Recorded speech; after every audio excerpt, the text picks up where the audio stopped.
Bonjour, bienvenue dans l'Instant T, votre magazine quotidien d'actualité. On entend souvent parler d'économie sociale et solidaire. Mais de quoi s'agit-il exactement? Qui sont les entreprises ou les associations qui travaillent dans ce secteur d'activité?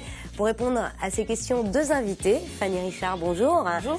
Vous êtes chargée de projet économie sociale et solidaire à Brest Métropole. Et Emmanuel Gazin, bonjour. Bonjour. Vous êtes responsable de la recyclerie Un peu d'air à Brest. Est-ce que vous pouvez juste nous rappeler ce qu'est une recyclerie?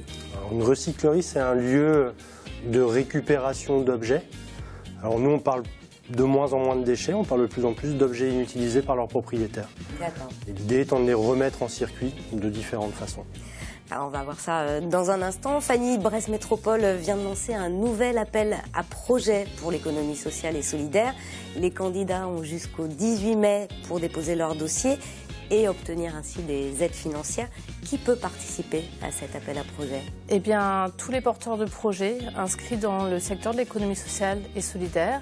Donc, ce sont des porteurs de projets qui doivent présenter des actions qui ont une dimension économique et qui doivent la concilier avec la recherche d'une utilité sociale. Donc, on retrouve dans ce secteur-là les associations, les entreprises coopératives et éventuellement les mutuelles. Et qui touchent à différents domaines d'activité. Que ce soit la culture, l'action sociale, le réemploi, tout domaine d'activité. Et ben on détaille tout cela dans un instant. Et avec nous aussi en plateau, Christophe Boucher. Bonjour Christophe. Bonjour Gwen. Alors, on parle économie également avec vous, puisque l'entreprise Primel Gastronomie, relancée il y a 20 ans par le groupe SIL, inaugurait ce vendredi une nouvelle extension à Plougasnou et vous étiez sur place. Oui, j'étais sur place et pour la petite histoire, à cette inauguration devait être présent Stéphane Le Foll, le ministre de l'Agriculture et porte-parole du gouvernement, mais qui a dû se décommander au dernier moment. Et pour revenir à Primel Gastronomie, en fait, on ne le sait pas, mais cette entreprise finistérienne est l'une des entreprises leaders dans le domaine des plats surgelés en barquette, un marché qui a vraiment explosé ces dernières années. Eh bien, on regarde votre reportage. Reprise par le groupe SIL après un dépôt de bilan en 1994, Primel Gastronomie est aujourd'hui une entreprise florissante. Il y a 20 ans, la société a misé sur l'élaboration de produits surgelés portionnables, une première à l'époque, un choix judicieux entre ces deux sites de production, Plabennec et Plougasnou. La filiale de la SIL emploie 320 salariés et réalise un chiffre d'affaires de 85 millions d'euros. Pour Gurvan Falin, le directeur, la réussite vient avant tout du savoir-faire. Le site de Plougasnou, 80% du personnel vient des 4 communes limitrophes, on va dire. Et puis 20 ans d'expérience dans la cuisine, dans le travail-faire de nos cuisinières aidées également, qui savent développer des produits, les sauces, et les adapter de manière industrielle pour la clientèle de grande consommation. L'entreprise trégoroise a investi 8 millions d'euros dans l'extension de l'usine qu'elle inaugure pour l'occasion. 3500 m² de production, mais aussi de R&D dans un secteur concurrentiel où l'innovation est primordiale. Il y a des modes, il y a des tendances, il y a le sans sel, il y a le sans gluten, il y a les produits allégés. Ce métier-là, il faut être très innovant et donc il faut avoir une équipe de R&D qui soit performante, et qui soit à l'affût des tendances et puis qui ait beaucoup d'imagination. Mais nous, on travaille vraiment la gastronomie, puisque c'est le nom de l'entreprise, c'est la gastronomie, les produits français.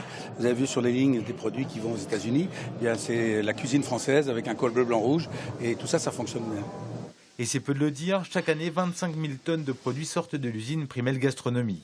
Parmi ses clients, l'entreprise finistérienne compte 2 poids lourds du secteur de la vente de produits surgelés, Thiriet ou encore le groupe Picard. On a travaillé des produits sucrés, on a travaillé des produits salés, on travaille avec des barquettes, on va du produit individuel au produit à partager, on travaille sur des portionnables, donc ce sont des sachets qu'on peut portionner à la demande. Vous êtes tout seul, vous êtes en famille, vous prenez une partie du sachet ou tout le sachet. C'est important d'avoir en fait toutes les gammes de produits et avec Primel, on offre toute cette variété de l'entrée au dessert et essentiellement des plats cuisinés élaborés avec des produits haut de gamme. Avec l'extension du site de Plougasnou, l'entreprise compte doubler sa production de plats cuisinés en barquette. Alors Christophe, on le voit, Primel Gastronomie se porte plutôt bien. Quelle est la recette du succès? Alors, plusieurs recettes à ce succès. Le premier, c'est les investissements. L'entreprise a investi en 20 ans 60 millions d'euros pour agrandir le site, mais aussi pour le moderniser. Il faut dire qu'ils ont pris un risque au début en allant sur le marché, sur une niche. À l'époque, il y a 20 ans, c'était encore une niche. Il n'y avait pas encore toutes ces enseignes spécialisées d'aller sur les produits surgelés en barquette. L'autre une des raisons de ce succès, c'est qu'elle bénéficie des infrastructures du groupe agroalimentaire SIL et en mutualisant en fait des services comme le marketing, la logistique, la partie administrative, ils arrivent à réduire aussi considérablement les coûts de fonctionnement de l'entreprise de Primel Gastronomie. Et enfin, la SIL, on en parlait, elle exporte aussi et Primel Gastronomie bénéficie de l'implantation du groupe à l'international. C'est-à-dire qu'aujourd'hui, le groupe, la SIL a un bureau à Singapour et Primel compte en effet se développer en Asie, en Amérique du Nord, au Brésil ou encore au Moyen-Orient. Ils y sont déjà, mais ils veulent se développer dans ce secteur-là. Et l'objectif est bel et bien de passer de 8% aujourd'hui du chiffre d'affaires à l'export à 20% dans les années qui viennent. Bref, c'est de vraiment belles perspectives qui s'annoncent. Et d'autant que l'entreprise a racheté une autre usine, mais là, à côté de Vitré, en Ille-et-Vilaine. Et là, c'est une entreprise qui est spécialisée dans les miniardises, qu'elles soient sucrées ou salées, ce qui fait que là, aujourd'hui, ils embrassent tout le spectre en fait, de ce qu'il y a en plat surgelé. Tout le repas, de l'entrée au dessert. Et la SIL, justement, qui est un peu dans la tourmente ces derniers temps, on l'a vu sur TBO, l'entreprise de Plouvien vient de se faire annuler le permis de construire de sa tour de séchage de lait. Donc c'est un moment difficile pour le groupe. Oui, en effet, c'est le 27 mars que le tribunal administratif de Rennes a décidé d'annuler le permis de construire de la SIL. Alors en 2 mots, la tour de séchage, c'est un projet de 60 millions d'euros et la création derrière de entre 70 et 80 emplois. Concernant la tour de séchage, c'est le statu quo maintenant, tout est arrêté. Il faudrait revoir le plan local d'urbanisme de Plouvien et cela prend entre 9 et 12 mois avant de redéposer un nouveau permis de construire. Et aujourd'hui, la SIL n'a absolument plus le temps d'attendre. Il faut aller de l'avant. Alors, une des pistes, c'est de trouver d'autres sites. Pour l'instant, il y en a 3 qui sont déjà identifiés. Mais pour l'instant, les techniciens de la SIL sont en train de regarder si il est possible d'implanter une usine sur ces 3 sites. Alors, il y en a un du côté de Milizac, un dans le pays des Avers, et un autre sur BMO. Mais pour l'instant, ils attendent. Alors, le risque à attendre trop longtemps, c'est de ne pas pouvoir assumer les engagements pris auprès des banques, parce qu'il y a des banques qui sont déjà engagées pour ce projet. Exactement. Autre risque, c'est avec l'arrêt des quotas laitiers, le risque est de ne pas pouvoir absorber la totalité des litrages qui seront amenés à la SIL. Et derrière, ça peut être aussi des ruptures de contrat directement avec notamment des producteurs de lait. Et Gilles Falin, qui tout à l'heure parlait de l'administration française, et il disait qu'il avait l'impression de courir un 100 mètres haies avec des obstacles partout, alors que lui, il préférait que ce soit du curling, c'est-à-dire tranquillement glisser sur la glace en étant accompagné par l'État qui ouvre un peu la piste. Donc la métaphore était assez jolie.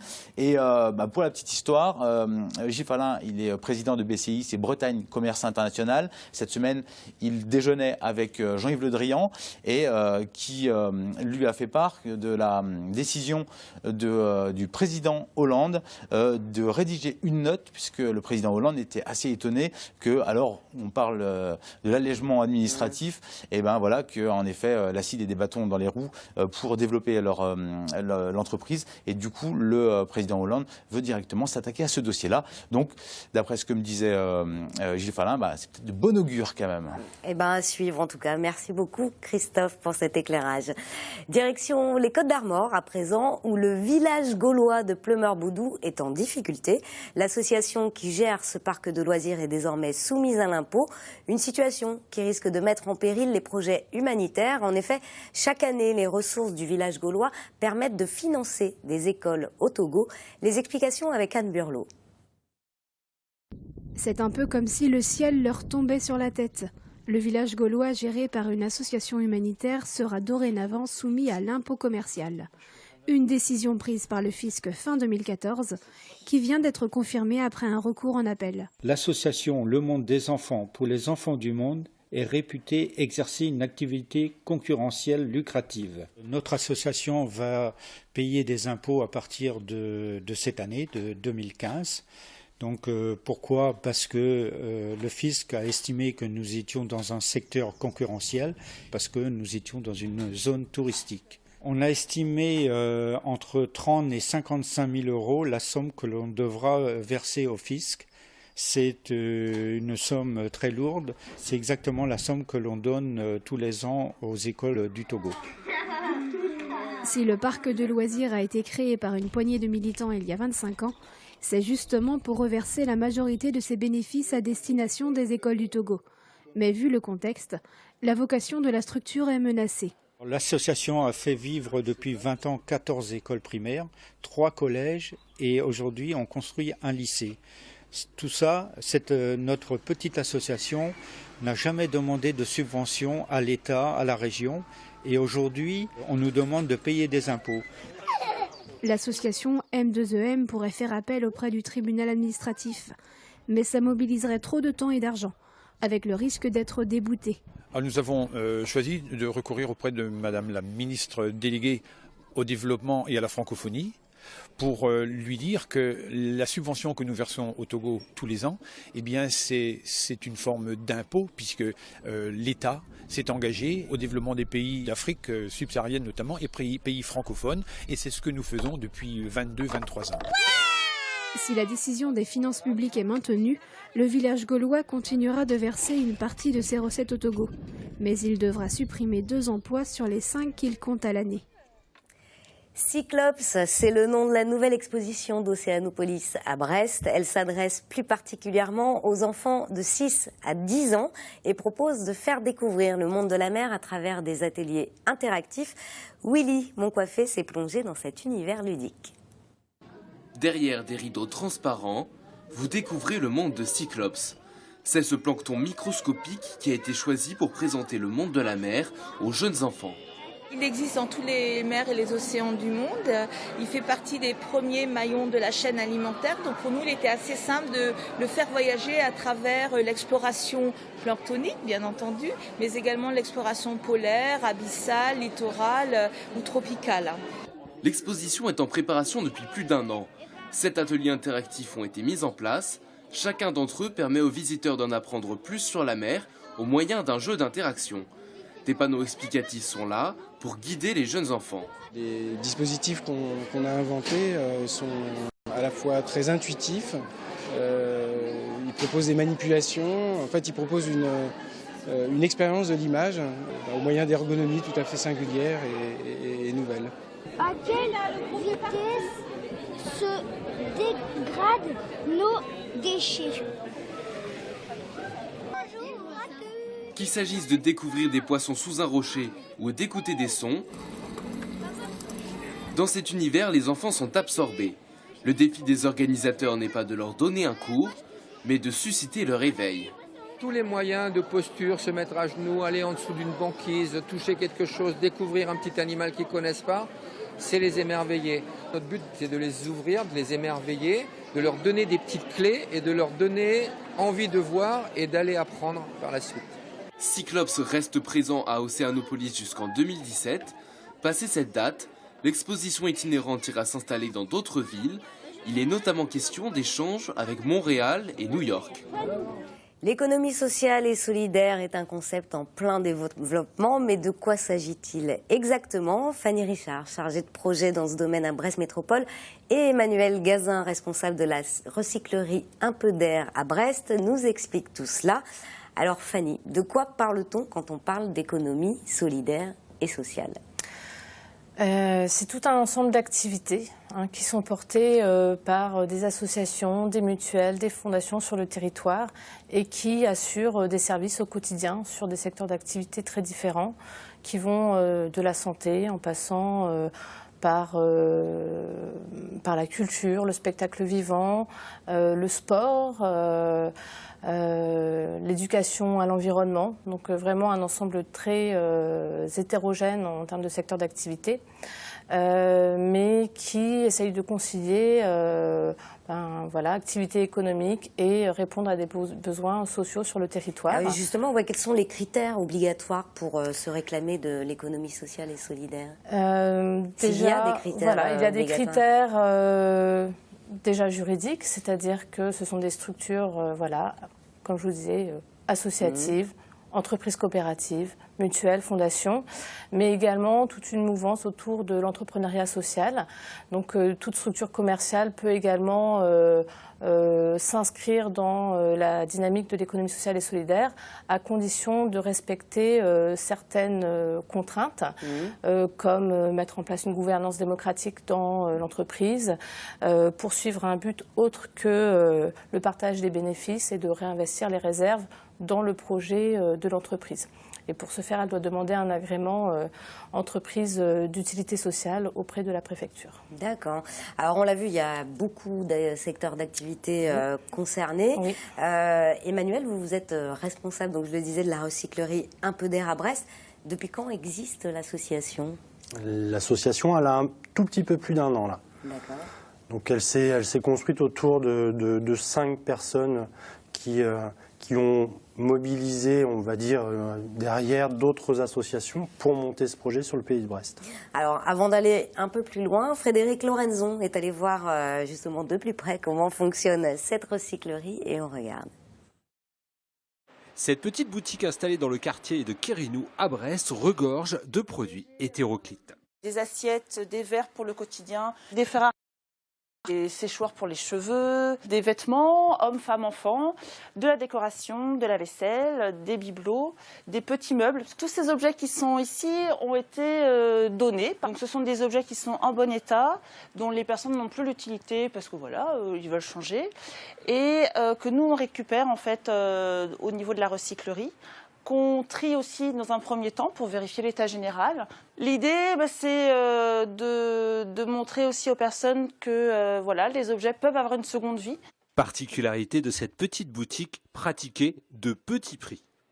Sur tout ce qui est vaisselle, bibelot, autour de 1-2 euros pièce. Sur les vêtements, un pantalon femme par exemple, c'est 3 euros. La vente de ces produits à petit prix finance l'association Un peu d'air. Les 5 salariés de la recyclerie accueillent des bénévoles dans cette caverne d'Ali Baba. C'est là que sont organisés des ateliers de bricolage, ou plutôt de réemploi. Des morceaux de palette qui ont été démontés. Et du coup, ça, c'est notre matière première, par exemple, pour réaliser du coup un composteur. Ce composteur, c'est issu d'une commande d'un client. On a un certain nombre de bénévoles qui viennent travailler et qui viennent nous aider à trier, à mettre de côté, à réparer, etc. On a des personnes qui sont accueillies au niveau social et qui eux aussi participent au flux de l'activité. On a aussi des comités d'entreprise qui viennent là, eux, se former à des techniques de réemploi. L'association Un peu d'air collecte aussi des objets avec sa recyclerie mobile. Elle prévoit de nouveaux services de prêt ou de location. En la matière, il y a le choix. Alors Emmanuel, vous avez bénéficié d'une aide financière de Brest Métropole pour la recyclerie. Quel est le montant que vous avez eu et à quoi vous a servi cette aide? Alors le montant était de 3 000 € et c'était une aide effectivement dans le cadre de l'appel à projet et qui était financée par la région Bretagne. La proposition que nous on a faite était en lien avec ce qu'on a appelé recyclerie itinérante. D'accord. On passe notre temps, nous, à essayer de réfléchir à de nouvelles façons de récupérer, de nouvelles façons d'aller au contact des habitants sur la récupération. Et il y a 1 an de ça, une des idées, c'était de se dire, est-ce qu'on ne peut pas se déplacer dans les entreprises, dans les associations, dans tous ces lieux de vie collective et proposer aux gens de faire le tour de leur logement au préalable. Donc il y a un peu de communication avant, il faut trouver aussi un ambassadeur dans la structure. L'idée étant de proposer du coup aux usagers, aux salariés, aux bénévoles de ces structures-là de venir avec leur carton et de se dire voilà, j'ai fait le tour avec ma famille ou seul de mon logement, j'ai repéré les objets qui ne me servent plus et qui sont en relatif bon état et je prends la décision de les donner. Donc on est parti de cette idée-là au départ. Et puis finalement, au fur et à mesure des expérimentations sur l'année, puisque c'était vraiment une expérimentation, ça nous permettait de tester une formule, on s'est aperçu que progressivement, sur les lieux où on se retrouvait, les gens se disaient tiens, est-ce qu'on ne peut pas se mettre à échanger ? Donc finalement, j'arrive avec mon carton, je sors mes livres, je sors mes DVD, je sors quelques vêtements. Et puis avec le collègue ou avec la personne de l'association que je ne connaissais pas forcément, je me mets à échanger. Donc se sont mises en place un peu spontanément des formules de troc et de dons, parce que c'est même pas forcément du troc, c'est tiens, ça m'intéresse, est-ce que je peux prendre? Et nous, on s'en sert un peu comme un outil. C'est vraiment un outil de travail parce que se mettent en place là des temps assez conviviaux. Et pour nous, c'est le moyen de faire passer des messages. C'est l'aspect solidaire et social de l'économie pour le coup. Fanny, vous venez de lancer ce fameux appel à projet auquel la recyclerie avait postulé. Chacun a donc jusqu'au 18 mai pour déposer un dossier et peut-être obtenir une aide financière. C'est une initiative que vous avez engagée en 2010 et depuis 5 ans, vous avez soutenu 37 dossiers pour un montant de 96 750 €. En moyenne, quel est le montant de l'aide que vous accordez? Alors, juste pour rappeler, c'est quand même une action qui est menée en partenariat également avec la région et le Conseil général du Finistère. Donc, la dotation est partagée. Donc, en moyenne, on soutient les projets, les initiatives individuelles à hauteur de 3 000 €. Toutefois, certains projets, suivant leur thématique, peuvent être soutenus de façon un peu plus conséquente s'ils rentrent dans des dispositifs liés à des politiques ordinaires. Mais le principe, c'est de vraiment soutenir les nouvelles initiatives des porteurs de projets et donc voilà, de rester sur une aide, un coup de pouce, d'aide au démarrage, donc 3 000 €. Vraiment pour un projet précis, on l'a vu, c'est pas pour la structure complète, c'était vraiment là, pour l'exemple, la recyclerie mobile en l'occurrence. Est-ce qu'on peut citer quelques exemples d'entreprises qui ont bénéficié de cette aide? Oui, il y a d'autres structures qui en ont bénéficié. Je pense sur le champ également du réemploi, l'association La Pince qui tient une boutique à Brest autour du réemploi sur la filière textile. Également l'association Colporteur qui travaille sur la sensibilisation, l'étude, recherche autour de la consommation collaborative et des nouveaux modes de consommation qui se mettent en place. Également l'association Ultra Édition qui travaille sur tout ce qui est, on dit do it yourself et puis design libre de droit. Donc qui travaille, qui accompagne tout public sur la conception de meubles. On le voit, il y a beaucoup de domaines. Est-ce que la recyclerie s'autofinance? Vous êtes 5 personnes, c'est ça? C'est 6 salariés même. 6 salariés et en vendant les objets, ça suffit à financer une société, une association du moins comme la vôtre? Pas seulement. Alors c'est une part de nos financements, c'est de l'autofinancement et de la revente directe, donc effectivement tout public. Après, on parle dans économie sociale et solidaire, il y a social, et le collègue tout à l'heure en parlait, on est aussi lieu d'insertion. Donc on est financé par le Conseil général pour accueillir des personnes en situation de précarité. Et puis, on fait de l'équipement de logements sociaux. Donc là, c'est encore d'autres dispositifs qui passent notamment par le biais de la CAF. Donc l'idée étant de trouver un équilibre finalement entre effectivement de l'argent public, notre part d'autofinancement, et Fanny tout à l'heure parlait de tout ce qui est social, de tout ce qui est environnemental, puisqu'on va aussi sur ce champ-là. Nous, on est bien aussi sur le recyclage et sur le fait de faire passer des messages sur peut-être infléchir un peu les uns et les autres nos modes de consommation et entre autres avec les entreprises aujourd'hui. Parce que c'est vrai qu'on bosse beaucoup avec les particuliers et petit à petit on essaye de rentrer dans le monde de l'entreprise parce qu'il y a aussi là tout un champ de réutilisation, des réemplois et de réusage qui est à réfléchir avec eux. Rapidement, Fanny, est-ce qu'au-delà de l'aspect financier, les associations ou entreprises peuvent aussi bénéficier d'un accompagnement ? Oui, tout à fait, puisque autour de l'action, on a élargi le réseau de partenaires avec des accompagnateurs et des financeurs du secteur de l'économie sociale et solidaire qui viennent contribuer déjà sur la phase d'expertise des dossiers et puis qui apportent aussi leur contribution d'accompagnement auprès des lauréats notamment, ou non lauréats, pour justement les aider à améliorer la présentation de leurs projets et puis se donner du coup les capacités à développer leurs actions dans la durée. Et pour ceux qui souhaitent obtenir plus d'informations sur l'économie sociale et solidaire, il existe un site internet www.eco-sol-brest.net et il est également possible via ce site de télécharger le dossier de candidature justement à l'appel à projet qui, je le rappelle, est ouvert jusqu'au 18 mai. Et tout de suite, on passe au Focus Programme.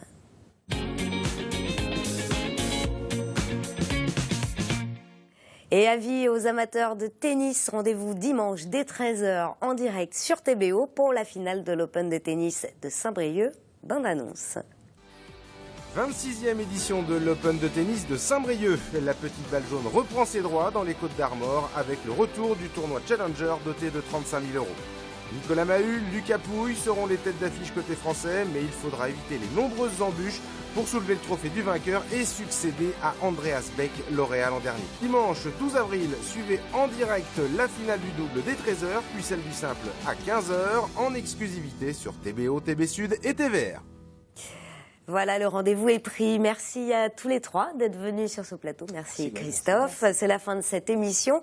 Alors, on se retrouve lundi pour un nouvel Instant T. Mais d'ici là, bon week-end et bonnes vacances pour ceux qui en ont. À bientôt. Ciao.